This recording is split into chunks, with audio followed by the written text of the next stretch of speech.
So I get there early, and then I get to the Friday show, and KP Burke is going to open for me on Friday. He was supposed to open for the full weekend, but Bobby Kelly snagged him for a better gig on Saturday. So, which is totally fine.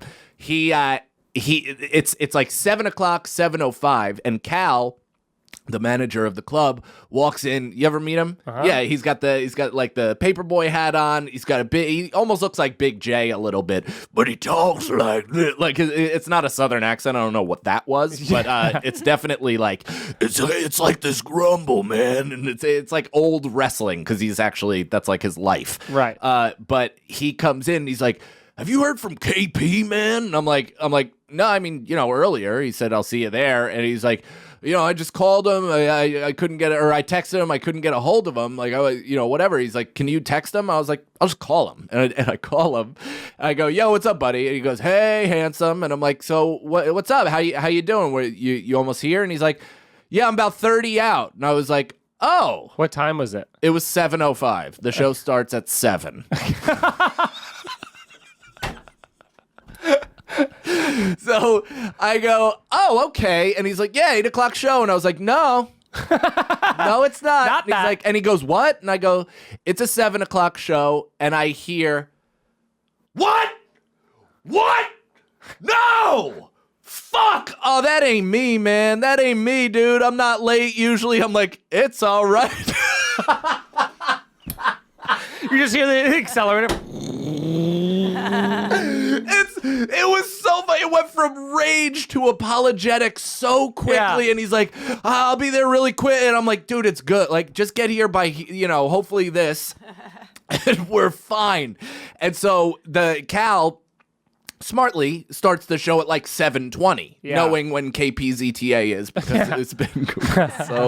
So the host, who is hilarious, Ephraim Chase, funny dude. Oh my God, I couldn't even keep it in. I tried to turn and it just came out of me.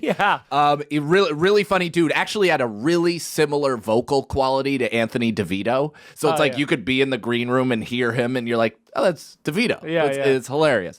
So he goes up and he's doing well, and I'm just sitting in the green room like going over notes and talking to Lucas. Lucas filmed it.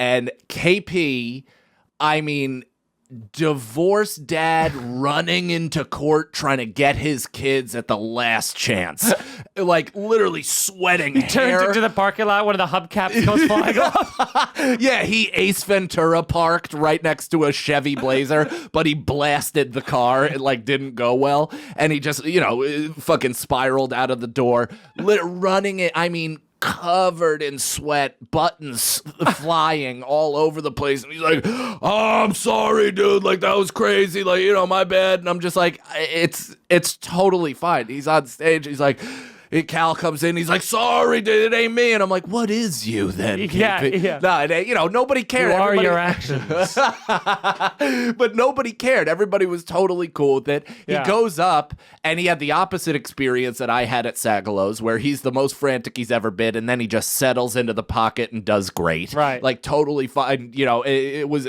whatever. They were kind of a little bit of a tight crowd, but he busted them wide open, and they weren't so tight as they were like, it's 7 o'clock on a Friday. So there were people there to see me, but then there's other people there to see quote unquote comedy. Right.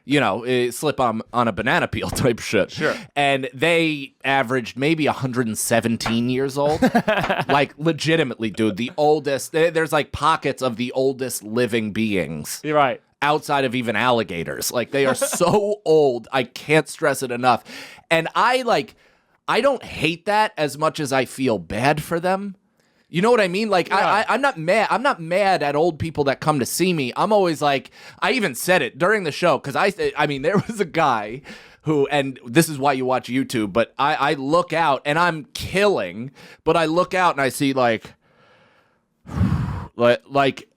head on fist looking up at the ceiling, like, can't believe the youth has fallen so far, right. And I'm not even the youth. Yeah, you know what I mean? Like I'm old, and I'm just. He's like, he just can't believe that he fought Japs for this bullshit. And then at one point, I'm like, I'm still doing well, and I pull What happened? I don't know if you can say that. I think you can. Can you? Well, it was fine when he fought them, so now it is. I'm quoting. I just want to make sure it's the earmark in case of a... I'm like Jeff Singer. I'm just quoting. Yeah. That didn't work for him either, so I don't know. I mean, probably... I mean, I didn't mean anything negative by it. I just took the first three letters and added in a multiple. Yeah. Keep it in. I don't know. I'm not saying that it is. It might be. I don't know. But okay. It was more of a friendly, like, hey. Yeah. No, I don't care. If you think that was filled with hatred, then you have like a lot of issues that you need to fucking. I would like to make it a drop though, if we could. Oh yeah. Yeah. Fight the Japs. There. If you needed a cleaner one, there it is. So I look out, and this is later on in the show, and again, I'm doing well. And there's an old lady who's like politely sitting there, like, but unchanged in her face. Mm-hmm.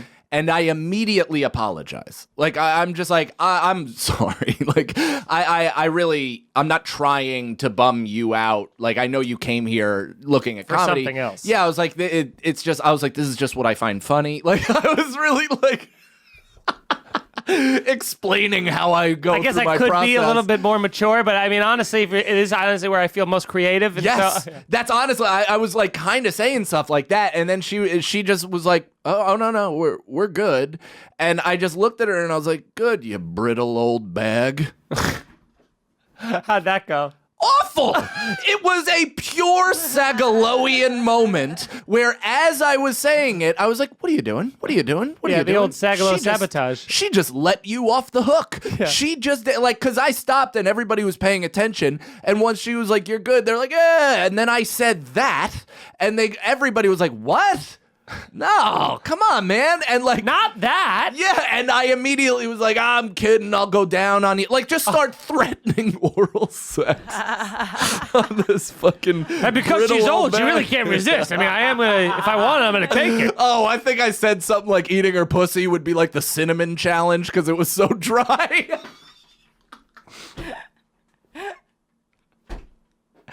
And they let you keep doing comedy then, huh? I actually love that. That's really funny. So and I'm saying all this stuff, and it's not killing. It's not. It's like kind of like getting them back a little bit, but they're still like, what are you doing? You know? And so I stop, and I'm just like, all right, like, let me take my medicine.